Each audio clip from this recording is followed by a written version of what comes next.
Have you ever wondered how businesses know when they start making a profit?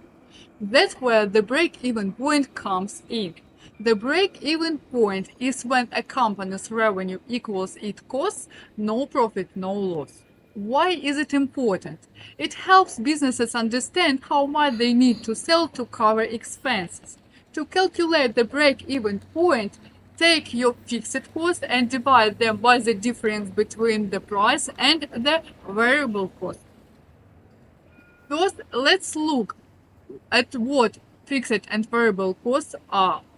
Fixed costs stay the same regardless of how much you sell or produce, like rent or flat rate salaries. Variable costs change depending on how many products or services you sell, like the cost of materials, shipping, or piecework wages. Now let's look at an example of calculating the break-even point.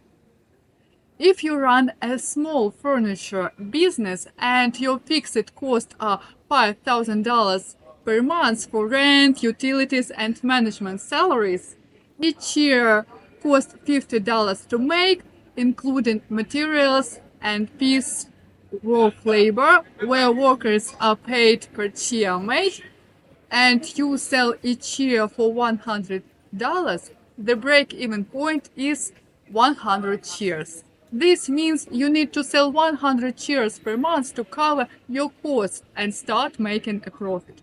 In monetary terms, the break-even point equals $10,000 per month. This means your sales must exceed $10,000 per month to cover all expenses and start earning profits.